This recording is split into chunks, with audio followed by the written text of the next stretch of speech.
Ok, buenas tardes a todos.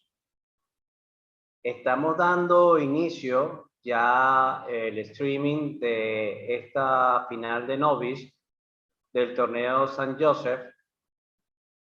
Están compitiendo en esta final por Ricardo Morgan, Alejandra, Vicente y Norah Santoni, y por Rison, Johnny Colón y Ricardo Colón.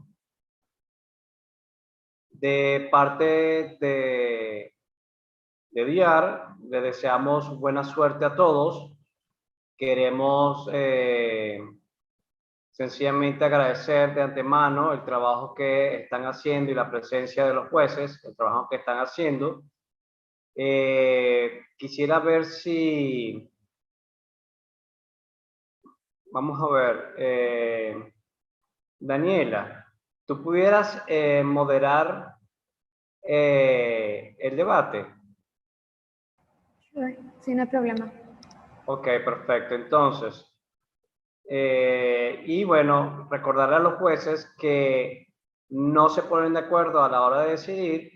Cada quien somete el e-ballot al sistema, y una vez que el último somete el e-ballot, ese último juez que somete el e-ballot es a quien le va a dar el sistema la oportunidad de ver todos los e-ballots de los jueces en este debate, ¿ok? Entonces, cada quien lo somete de manera individual. Yo ahora, en un instante, me voy a poner tanto mi cámara como mi micrófono en mute y le daré entonces la palabra a los jueces, en este caso encabezado por la jueza Daniela, ¿ok? Buena suerte a todos y nada, den todo lo que ustedes ya tienen de experiencia y de conocimiento. Okay, hello guys. We can now proceed with the flipping of the coin. So who's going to be heads and who's going to be tails? Heads. Huh? Heads. Okay. So I'm going to share my screen. Reinaldo, para ver si puedo habilitarlo de compartir la pantalla. Lo podemos hacer también desde el celular para que sea más rápido. Yo simplemente lo pongo así y lo hago. Ah, perfecto. Sí, ok. Voy.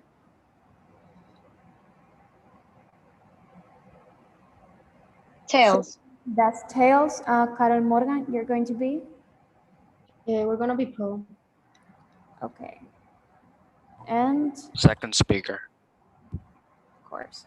So whenever the pro team is ready to start. Perfect. So is everyone ready? 1 second. Judge Daniela, would you like any help keeping some of the team's prep or speech times? Sorry? Would you need any help keeping prep time or speech time? I can track it, but if any of the other judges or members of the teams want to as well, they can do so. Perfect. Perfect. So is everyone ready? Good. My time will begin now. We affirm the result, the benefits of the IMF outweigh the harms. Our framework suggests that the winner of this debate should be the one who provides socioeconomic benefits. This includes social, economical, and environmental impacts. Contention 1, economic growth. The IMF helps countries alleviate economic crises. Masters finds that the IMF has been called the world's financial crisis firefighter. Subpoint A, investments. The IMF is not the only source of financing. IMF financing makes private sectors reassured, which leads them to invest in these countries. This helps countries stabilize their economy, as seen in Africa, where 700 million people escape poverty. Group 18 quantifies that IMF policies increases public infrastructure investment by 19%. The impact is creating jobs. Reuters 20 terminalizes that increasing public investment by 1% of GDP would create 33 million jobs from construction and the increased flow of domestic trade that will follow. Subpoint B, creditworthiness. The IMF goes empirically into sovereign credit ratings. Gary writes that out of 117 statements from countries with the IMF, 84 indicated a positive influence on an active IMF program, while 32 are neutral and only one mentions a negative influence. This is crucial as Worriser quantifies that a 1% increase in FDI decreases poverty by 0.76%. Because of more investment into nations, companies grow in growth. Risby finds that FDI influence have an employment effect of 26 million direct jobs and 42 million indirect jobs. Contention 2 is quality of life. It does this in two ways. Support A, food security. So late 2020, rise at an estimate of 746 million people suffer from food insecurity in 2019. An IMF study claims that over the next decade, basic food prices can rise up to 50%. This proves that food security is a major problem, as Holmes claims that the hunger can kill 25,000 people a day. The IMF helps through the assessment of the member countries. The IMF monitors closely the price increases in commodities and helps countries adjust their policies. The IMF, for example, helped Niger and Burkina Faso. They have also started discussing additional support with other 11 countries. Subpoint B is climate change. Climate change is an existential threat to humanity, and the IMF helps. Climate change could displace more than 100 million people. So one way the IMF helps is through research and policies. The IMF has published policy assessments for Grenada, Micronesia, Italy, and Tonga this year. This in turn helps nations as the IMF will create green jobs. Charlotte explains that the IMF plans in green technologies will boost global growth. This could result by an average of 0.7% increase annually in economic output over the next 15 years, and millions of jobs will be created. Another way the IMF helps is through FDIs. As Sadiki finds that an IMF country attracts 2 times more FDI than a country not under the IMF. And Tamina found that a 10% increase in FDI results in a 2% decrease in carbon emissions. Furthermore, Bloomberg estimates that air pollution kills 10 million people worldwide every year, which the IMF can play a part in reducing. Contention 3 is CPEC. The IMF is halting the China-Pakistan Economic Corridor, which is a collection of infrastructure projects that are under construction throughout Pakistan since 2013. IMF directives decrease the corridor's funding through adjustments. Havman explains that the IMF approved a $6 billion 39-month loan for Pakistan with conditions of fiscal consolidation. This could either slow the completion of ongoing corridor projects or force the abandonment of the projects. This is confirmed by Amir, who says that Pakistan will slash spending on projects as Pakistan signed a bailout with the IMF, under which they will go through fiscal discipline, which will increase spending by 39%. The slowdown of CPEC is good for 2 reasons. First is Balochistan. CPEC motivates aggression against Balochistan. Fortunately, Stateland comments that Baloch fights linked to CPEC violence have declined. However, if the corridor continues, the economic inequalities could cause a civil war. As Shafak writes, the Pakistani authorities must ensure that injustice isn't repeated, because if not, a civil war could happen. Secondly is a war in Kashmir. Chaudhary finds that Pakistan is considered an important strategic pillar for China to contain India. The key objective is to promote proxy war and interfere in Kashmir. Indian retaliation would lead to a nuclear war, as Keck finds that these attacks might be misinterpreted by Pakistani leaders, and the leaders could use tactical nuclear weapons against the Indian troops. Wilson finds that these Indian-Pakistani tensions could lead to the death of 2 billion people. So, judges, I urge that you affirm and save the economy and save the people. Okay, thank you. Con team, are you ready? Yes, whenever you're ready, Judge. Okay.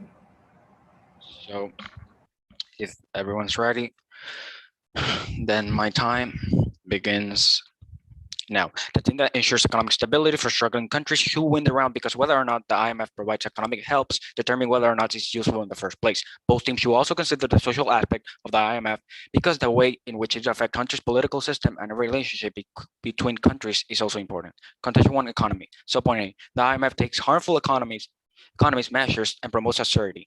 The IMF practice policies that cause increasing national debt. One example is how they offer advanced particular large interest rates. Since 1982, the interest rate for normal loans had been 6.6%, while the interest rate for loans made out of borrowed funds is as high as 14.56%. Third world countries will have problems paying these loans from foreign countries assist. With these abnormally high interest rates, it's even worse. Austerity refers to a set of economic policies that the government implements in order to control public sector debt. It involves budget cut to reduce spending by definition. This leads business and families to cut their consumption and invest, further lowering their spending.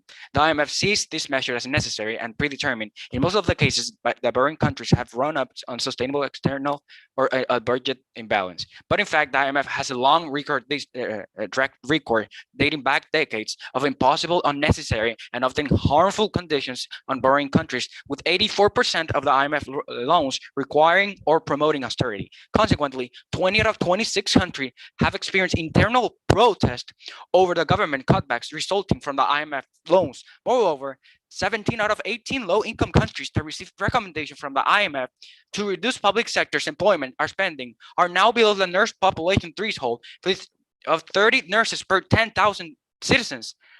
Advice from the World Health Organization. This means that the countries already struggling to cope with the COVID-19 pandemic must also deal with a medical workers shortage, which can also lead to severe health outcomes. These bad economic measures have a horrible effect on many countries of the IMF, of these 89 countries who received IMF loans between 1965 and 1995, 48 are no longer are no better economically today than they were before the IMF received IMF loans. Of these 48 countries, 32 are poorer than they were before receiving the IMF loans, and of these 32, 14 are at least 15% smaller than they were before receiving the IMF loans.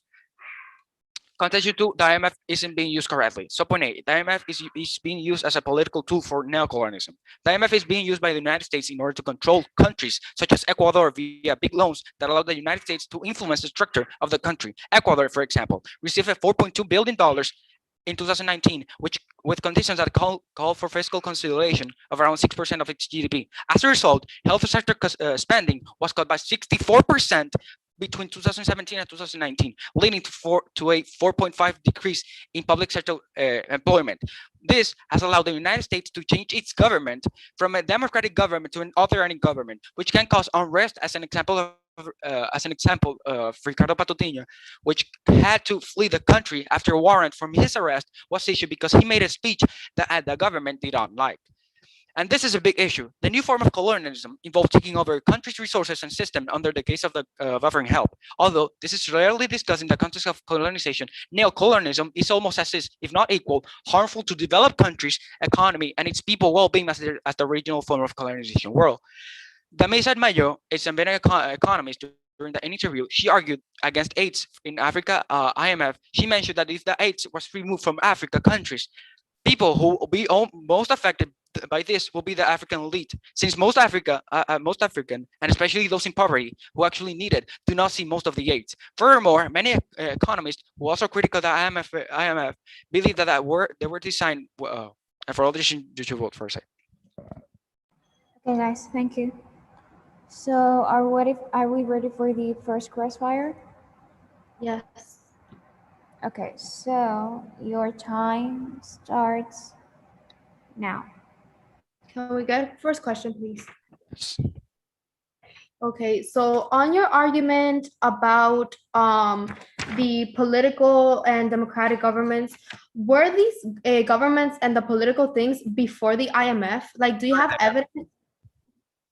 The main cause of Ecuador, as an example I gave, was because of the IMF loans they gave and how they didn't even pay it. They weren't able to pay it, and they had to cut. I think you're misunderstanding the question. I'm asking if these crises of political things and the democratic governments that changed to autocratic governments, was this before the IMF? Because I don't think the IMF told the governments to change from an autocratic and told the government. The problem is that the United States has a voting right, has a major voting right in IMF. It has 20% voting rights in IMF, and they took advantage of this and controlled Ecuador government. Because of the IMF loans, they wasn't able to pay it, and they took that as an advantage and took their government and changed it.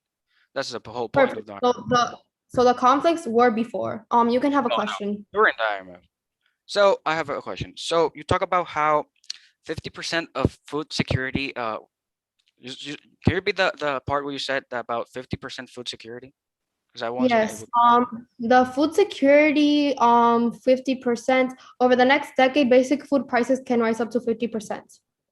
We're just stating that, like, what will happen in the future. Can I get a question? Yes. Okay, so when economies are in a recession, the only policy the only policy that you could implement is austerity. So in your world, how will you solve for recessions if you cannot implement austerity? Wait, what? Can you repeat? That the only policy that could solve recessions, like currently in the COVID-19, is austerity. So in your world, what other policies will you implement to solve for recessions, or will other things implement? So what I understand is that you want another solution for the loans in IMF to pay the loans. No, I want you to give me like another policy other than austerity that will help solve for recessions. What I'm talking about is that recession is one of the consequences of IMF. That's all I'm talking about. I think you're misunderstanding. I'm saying that, like, since one of your contention one about economy talked about austerity, I'm telling you, I'm asking you if there is another policy to reduce a recession Because countries come to the IMF when they're in a recession or an inflationary gap. That's not. Wait, I'm not understanding your question. Can you repeat it, please?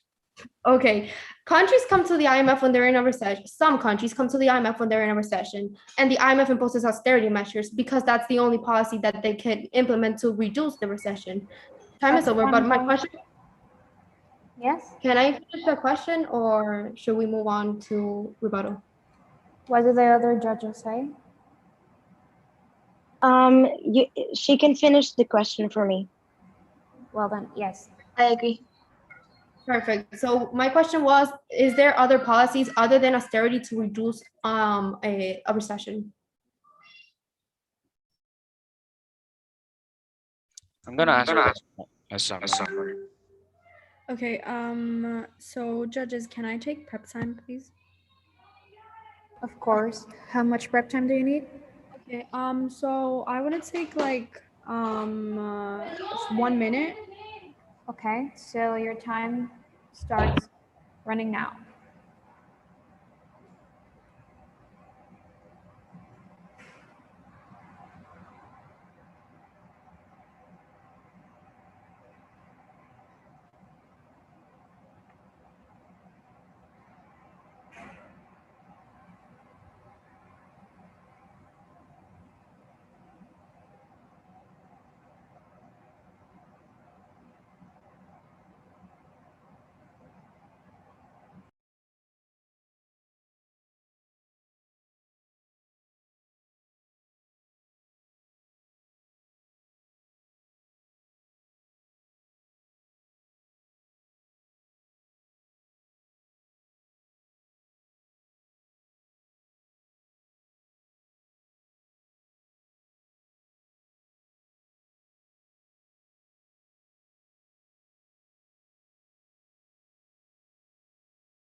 That was a minute. Do you prefer to keep running your prep or? Do you still need more prep time? Yeah, so like 30 seconds hold, please. Okay, so it's running now.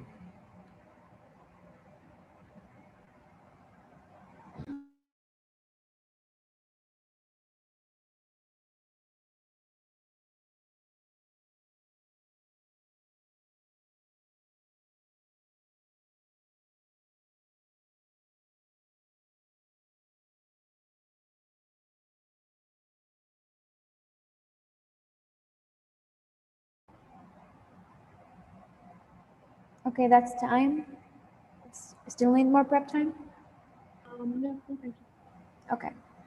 Okay, so if it's okay with you, judges, I'm gonna do an off-time roadmap now.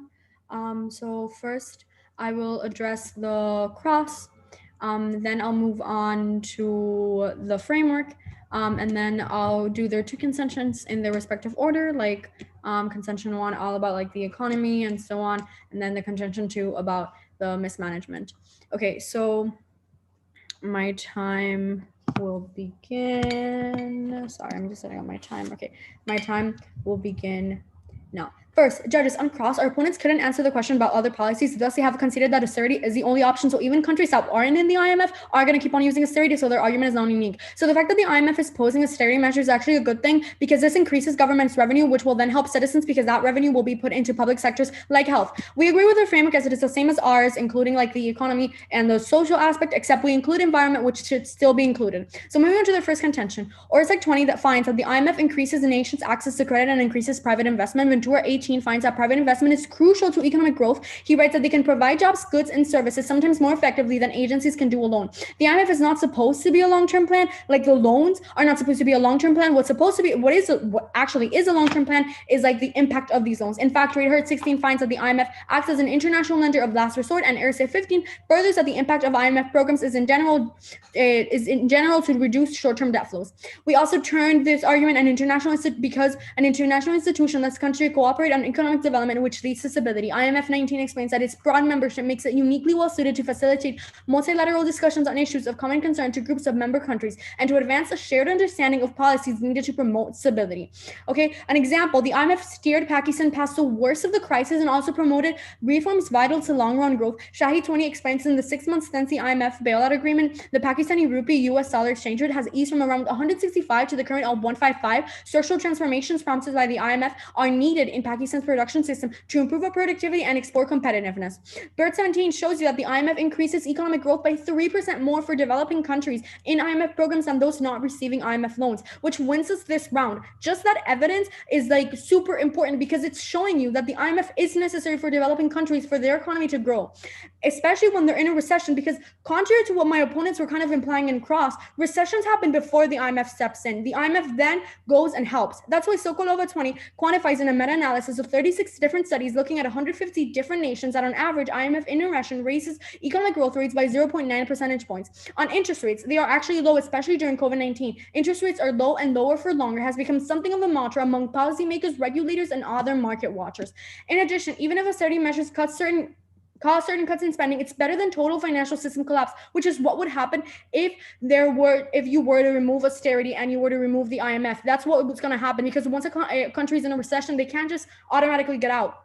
We also turn the argument because of the Dooley 03 card that writes that the poor disproportionately suffer from austerity, then in contraction they will suffer less for a given rate of mean income decline. Okay, then turn NF13 explains austerity is better than the alternative deep financial recession that disproportionately harms the poor. He writes that it's better to endure some short-term discomfort in order to avoid greater damage in the long run. IMF COVID relief not found to be conditioned on austerity. Gallagher 20 finds that the IMF is not conditioning its emergency relief under Cronin austerity measures. IMF doesn't actually lead to cuts in social spending. Mensoy 16 finds that the IMF programs actually increase overall social spending in least developed countries, which are the countries that need social programs the most. Additionally, Medisoy finds that through the IMF, there's a 3.4% increase in education and 1% increase in health. Not only that, but they also include mandatory vaccination measures, increases in the number of hospital and nurses, support for girls' education, and recruitment of additional teachers. Moving on to their second contention. First, they didn't provide any evidence of how the IMF is not being managed correctly. Rather, their evidence about politics, political protest, and democracy. The IMF has provided 91 billion in financing to 80 countries, including 11.3 billion to 48 low-income countries. So it's not being managed correctly. Nelson and Wallace 17 finds that there is a positive relation between IMF participation and democracy scores. Specifically, Nelson and Wallace 17 find that the IMF's lending arrangements have not been associated with lower democracy scores. Instead, we find evidence of a modest but positive relationship between program and participation and democracy scores. In addition, the argument that the IMF is corrupt because of the United States shouldn't be considered. This argument relies on the fact that Europe and US are majority holders of SDRs. It has no direct correlation to corruption because, as we have shown, can I finish that sentence? Or? Yes, the sentence, yes. Because as we have shown, the IMF helps all countries, including the developing world, like in COVID-19, where they provided grants to 29 poor countries, so they gave them money without having to get back anything. Thus, judges, we urge you to roll ballot. Okay, thank you. Khan, are you ready for your rebuttal? Can I get 30 seconds of prep time? Sure.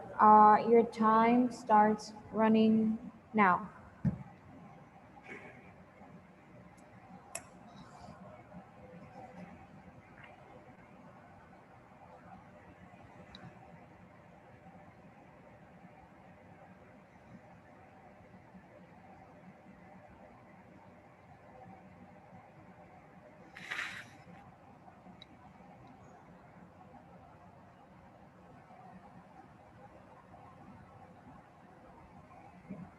Okay, that's time. Do you still need more time? No, that's it. Give me 30 seconds more, actually, please. 40 seconds. 30. Okay, 30, okay. Your time's running now.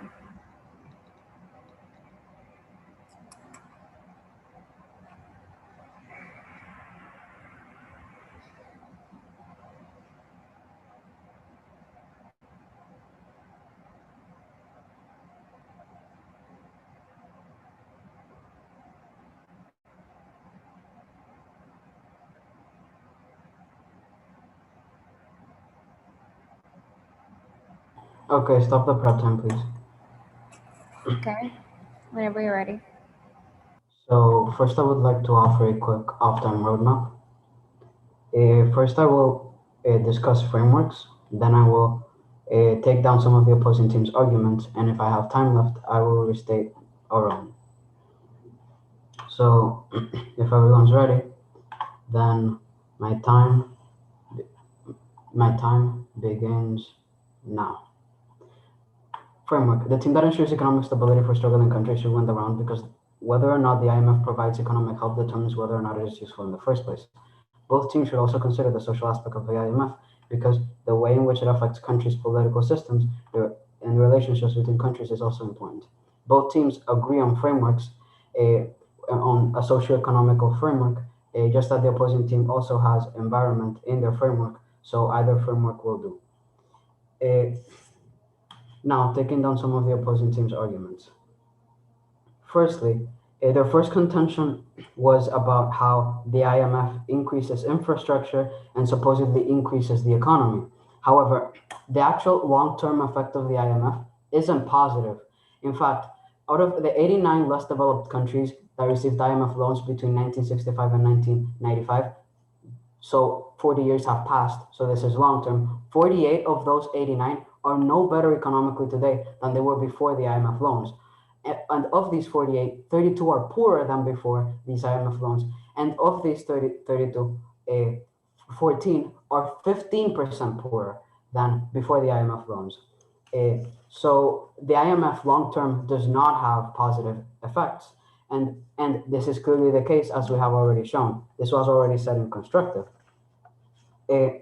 Now, to clarify the point on austerity, austerity is not a political, it is not a economic necessity, it's a political choice. Countries do not need to implement austerity to get out of crises.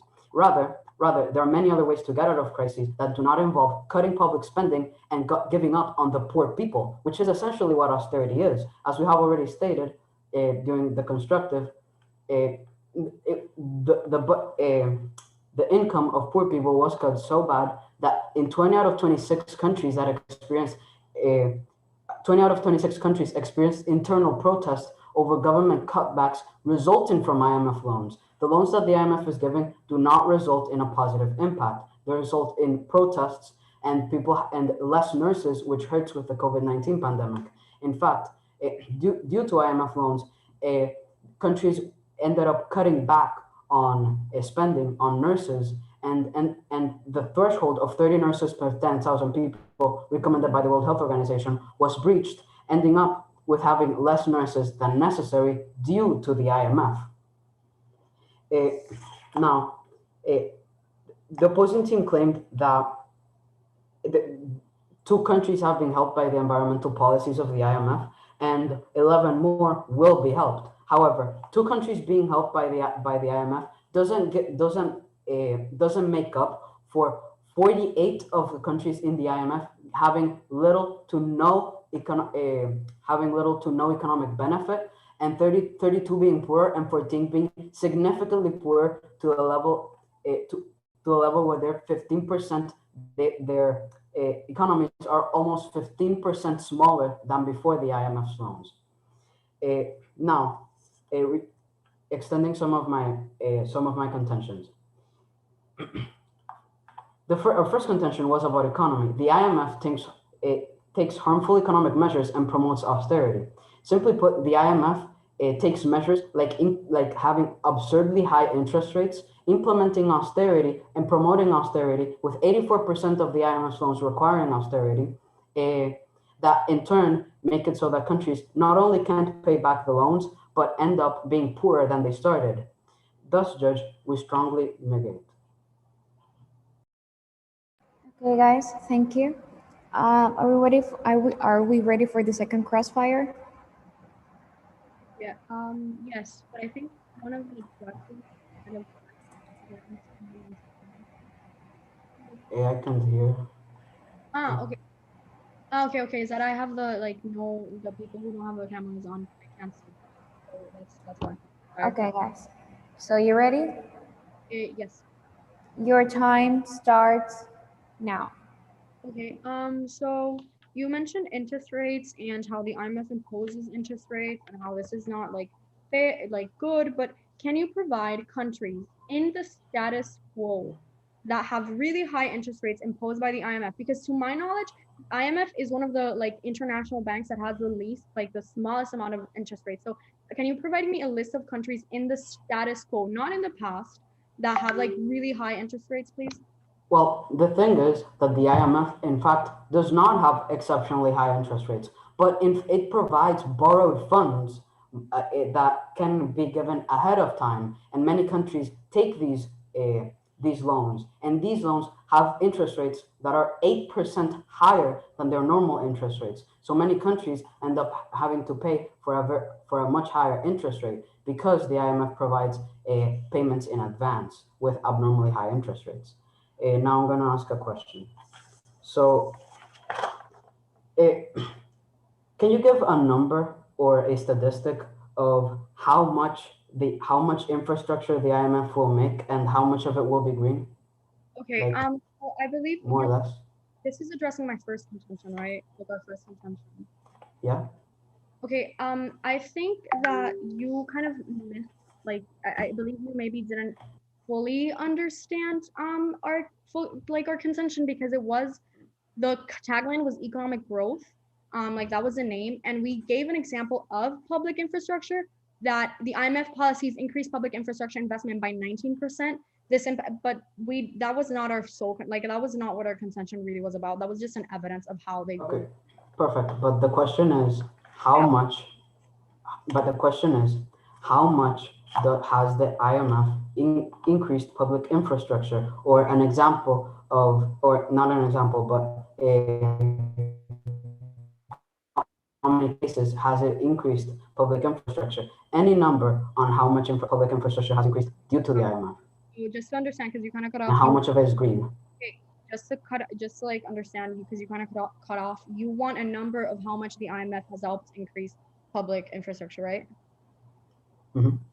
Read it.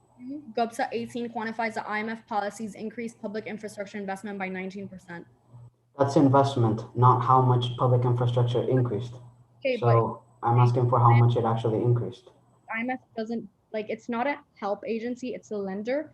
So what it can do, the thing that it does, it kind of gives countries, like it tells people to invest in countries and it gives out loans, but it's not the World Bank, it's not the United Nations. They can't go and be like, here, take this money and build a bridge, because that's not what they do. That's not their duty. It's never been their duty. So definitely. But the question was, again, because if they invest, okay, can I finish my sentence? Yeah. If the IMF invests in a country's infrastructure and nothing ends up being built, there's no impact. Thus, that argument shouldn't be taken into consideration. Okay, thank you. For our team, are you ready for your summary?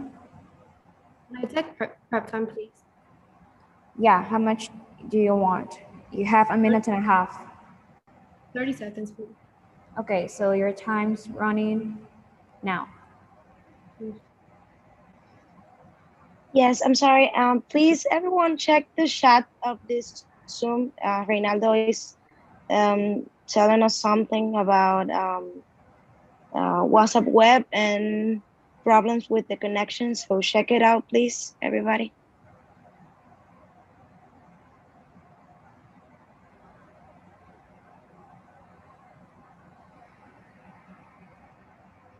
Okay, so that's time. Do you still need more time? No, but how much time do we have left? 1 minute. But no, I don't need time. But what did the judge Maria Castro said that was check the chat of this Zoom. The chat. Yeah, Reynaldo said something there, please. Okay, perfect. So is everyone ready for summary? Perfect. My time will begin now. We went under the framework of socioeconomic benefits because we have provided clear evidence that the IMF increases the economy, helps the economy through investment and career worthiness, and helps not only the economy but the social impacts and the people through this loans and through all of the stuff that they do. Now, moving on to cross. On interest rates, our opponents conceded that the IMF don't have high interest rates, rather that it is loans that they get from other banks. On infrastructure, we don't need to have an investment investment quantification on infrastructure. We don't need to have a quantification on investment, given that we have already provided that the FDIs come directly from the imposition of the IMF into countries, and we have provided that the FDI is actually a good thing, which increases jobs by 33 million. Now, on rebuttal, first, their block about climate change is false because they confuted our food security argument with the climate change argument. So the 2 countries plus the 11 countries are in food security, not on climate change. We extend our Pakistan card that says that the IMF steered Pakistan past the worst in crisis and also promotes reforms to vital long-run goals. Shahid 20 explains that in the 6 months since the IMF bailout agreement, the Pakistani rupee US dollar exchange rate has eased from around 165 to the current 155. Structural transformations prompted by the IMF are needed in Pakistan's production to improve our productivity and competitiveness. And we extend the Bird 17 card that shows that the IMF increases economic growth by 3% for more developing countries in the IMF than those not receiving the IMF loans, which wins us this round. On interest rates, it notes that we have a card that notes that a macroeconomic and public finance perspective, the next decade is the best time for governments to invest and borrow low. So this means that the IMF interest rates are actually low, and we have provided multiple evidences like the COVID-19 one that says that 29 countries received grants. We extend the Method 16, the evidence that finds that through IMF, there's a 3.4% increase in education and a 1% increase in health.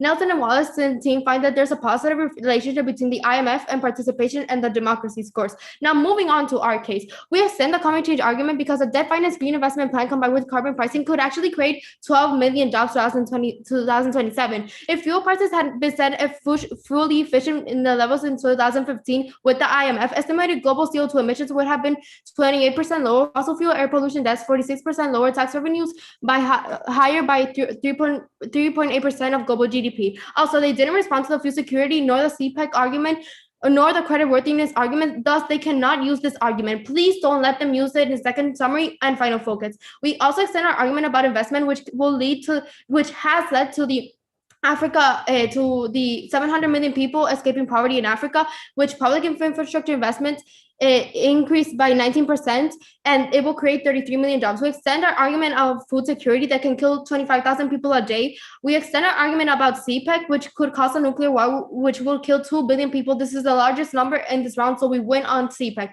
We also win. So, judges, we urge that you vote a pro ballot. Okay, guys. Thank you. Conti, are you ready for your summary? Can you give me 30 seconds of prep time? Sure. Your time starts running now.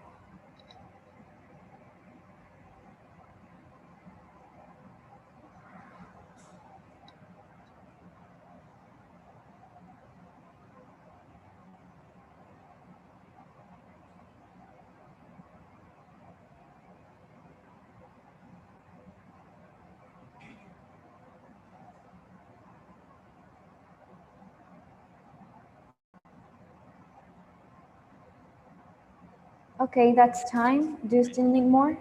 No. Okay. So whenever you're ready. Okay. So I would like to do an off-time roadmap before I begin. You let me? Okay. So first I'm going to go through my framework, then I'm going to my contentions, my subpoints, and then if I have time, I'm gonna argue some of the argument. So whenever you're ready, Judge. Okay, so my time begins now. The thing that ensures economic stability for struggling countries, you win the round because whether or not the IMF provides economic help determine whether or not it's useful in the first place.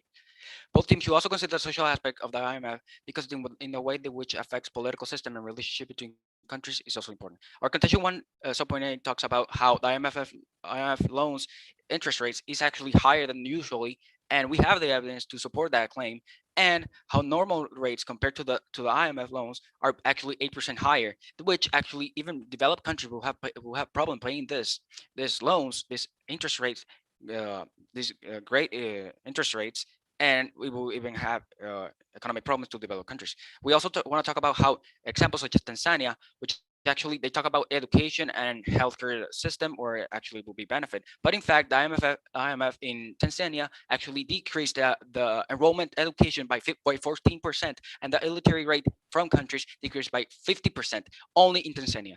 I have another example such as Latvia, which actually because of the IMF the GDP crashed by 18%. That's a huge impact. And many countries can be affected because of the IMF.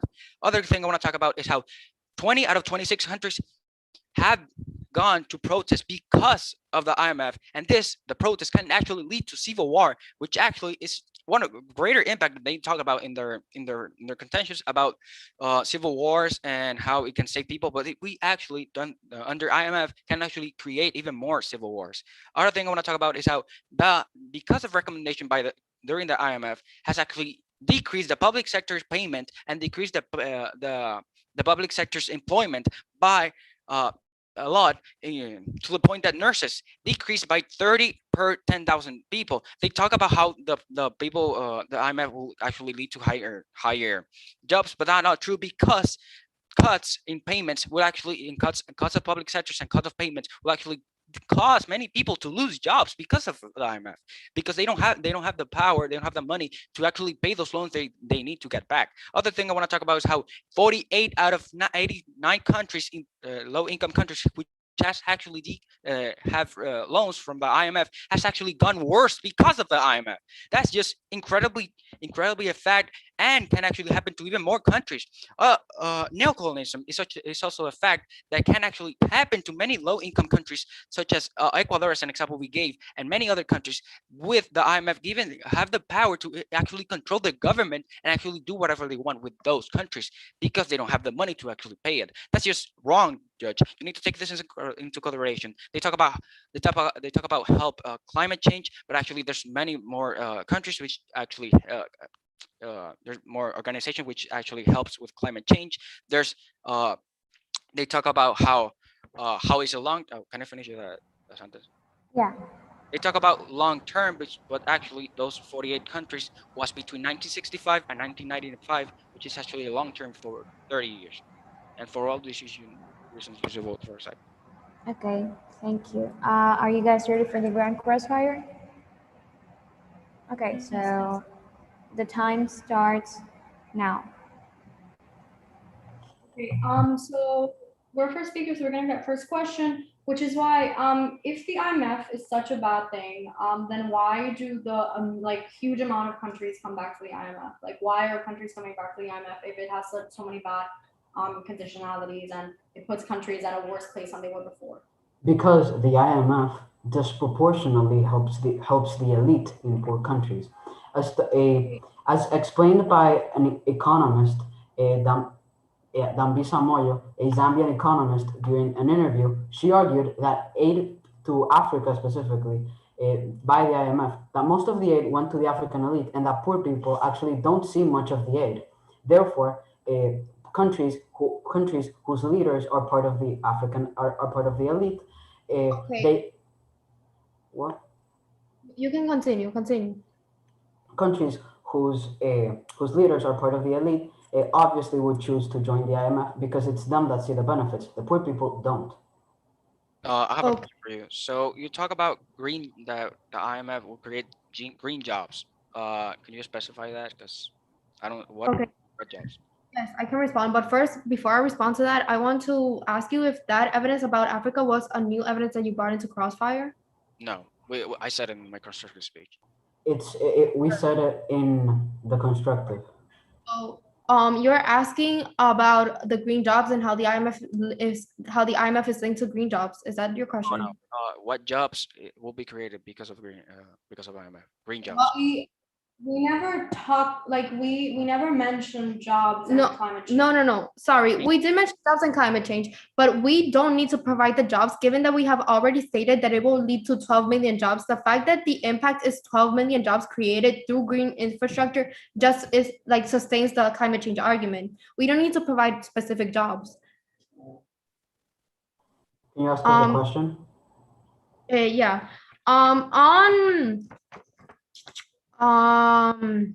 Okay, back to the democracy argument and the protests.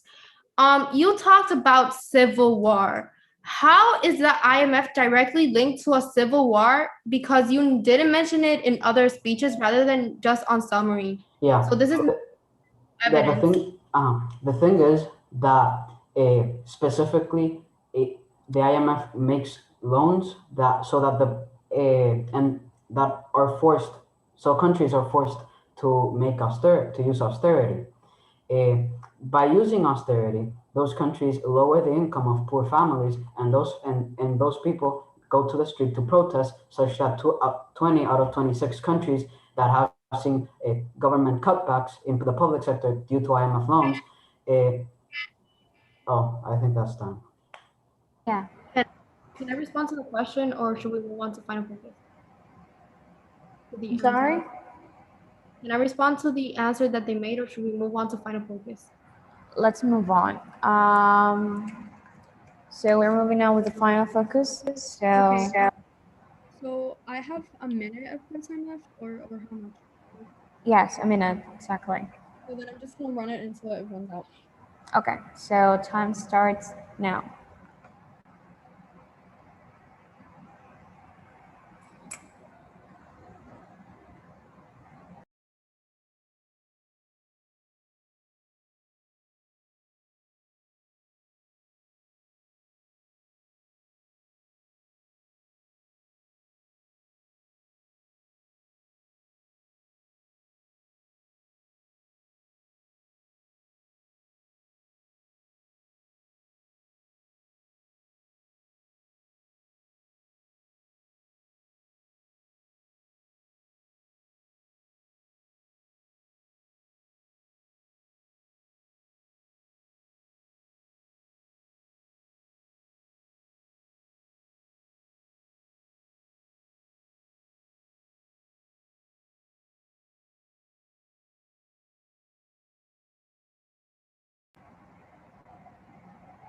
Okay, so that's time.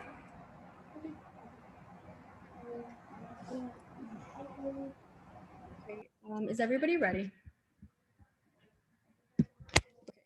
So my time will begin now. Judge, we urge you to vote pro, as there is nothing more important than people and country's economy, and this is why we prioritize an argument we have shown before. On austerity linked to civil war, this is new evidence, so it shouldn't be considered, but also this link is false given that civil protests are not caused by austerity, and given that they didn't provide any evidence such as quantification or probability of a civil war due to austerity or civil protests. Again, also, that's not unique, because anytime a lot of people lose their jobs, they're gonna protest. This happens in any world, not just the worlds without the not just the worlds with the IMF. We also extend our Pakistan card, and we extend the Bird 17 card that shows you the IMF increases economic growth rate by 3% more for developing countries in IMF programs than those not receiving IMF loans, which wins Soldiers round. We extend the Minnesota 16 because they find that the IMF through the IMF, there's a 3.4% increase in education and 1% increase in health. The Nelson and Wallace card 17 finds that there is a positive between IMF participation and democracy scores. So we turn their second contention.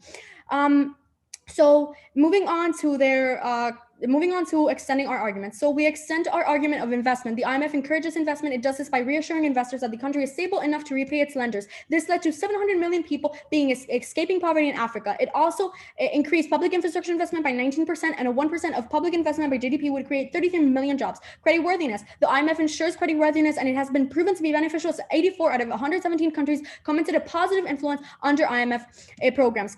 Moving on to food security. Food security is one of the worst problems in the world because it can kill 25,000 people a day. This is bad because the IMF predicts that food prices will rise up to 50% in the next decade. So the IMF helps us by accessing a country's prices. When they do this, they provide policy advice and help the country fight the inflation. They have already done this in Niger and Burkina Faso and are currently helping other 11 countries. They didn't touch upon this contention, thus we went on it.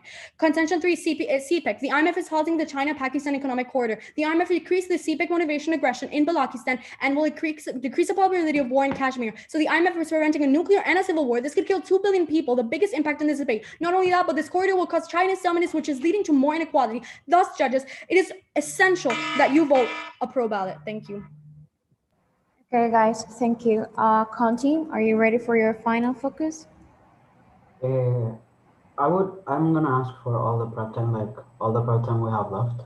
Okay, you have a minute and a half of prep time left. So let's just run it. Okay. Time is running now.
Okay, give me a second.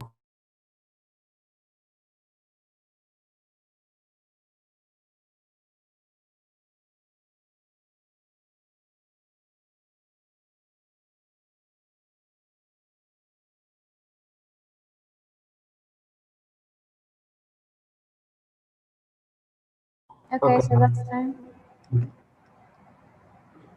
So if everyone's ready, then my time begins now. Framework. The team that ensures economic stability for struggling countries should win the round because whether or not the IMF provides economic help determines whether or not it is useful in the first place. Both teams should also consider the social aspect of the IMF because in the way in which it helps, the way in which it affects countries' political systems and relationships between countries is also important. We agreed on framework, and this is the framework that should be taken into consideration for the round, a socioeconomic framework. Now, Judge, we have clearly won this debate, being that the reality is that the IMF provides abnormal that the IMF forces austerity on 84% of its loans. Uh, Due to due to all this austerity, people lose their jobs in the public sector. If the poor people get less of the public sector, and the people in the public sector that stay get paid less, causing protests because the poor can't sustain themselves because of austerity. The opposing team dropped the Pakistan thing in summary, so it shouldn't be taken into consideration. 64. The fact is, out of 89 of the 89 poorest countries in the IMF, only 48 see no economic benefits, and 32 see a worse economy because of the IMF. The IMF is not helping countries by and large. The majority of countries are not being helped by the IMF. As we said, 20 out of 26 countries experienced internal protests over government cutbacks by the IMF. And in 17 out of 18 low-income countries, these government cutbacks made the number of nurses go down to significant levels. So these countries are having problems dealing with the COVID-19 pandemic. Thus, Judge, we strongly negate. Okay, guys, thank you. So now the judges are going to take a few minutes to deliberate on our decision, and then we'll come back to you and tell who the winner is. So judges, you can work on your ballots.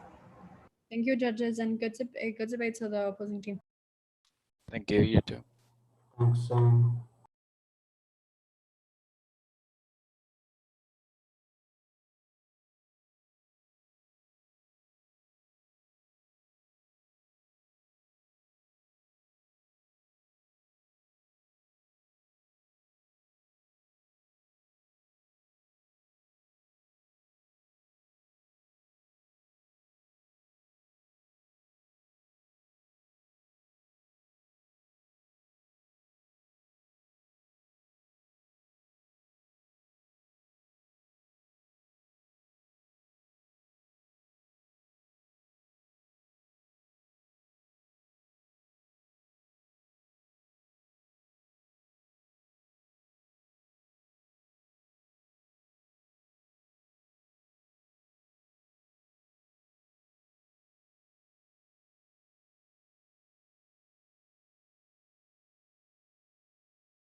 So when the final judge submits his ballot or her ballot, please let us know the decision that appears on tab room.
Reinaldo, no nos aparece la decisión en tab room.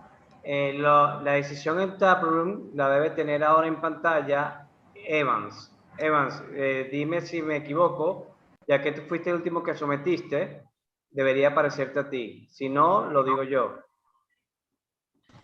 I don't have it here. No lo ves en tu pantalla. Ok. Entonces déjame anunciarlo.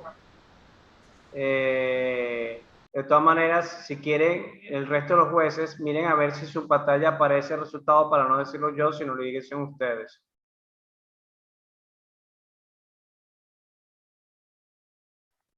Voy a revisar ahora. Okay. Por lo pronto a mí no me aparece. Ok, perfecto. Entonces, No, nada, no me aparece. déjame anunciarlo.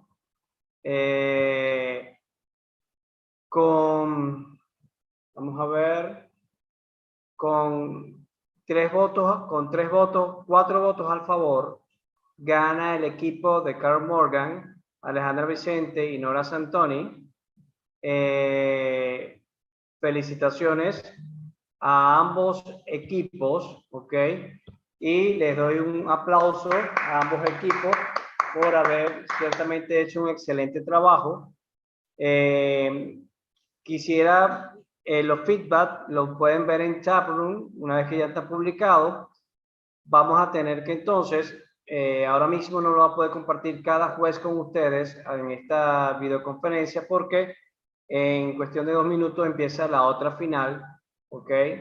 Entonces, nada, gracias a los jueces por su trabajo y repito, según los ballots sometidos, gana 4 votos a favor y 1 en contra el equipo de Carl Morgan, Alejandra Vicente y Norah Santoni. Que pasen entonces todos, muy buenas tardes y nos vemos en el próximo torneo. Bye. Gracias. Buen debate. A great debate, guys, and congratulations to the winning team and also to the second place team. It's a great achievement.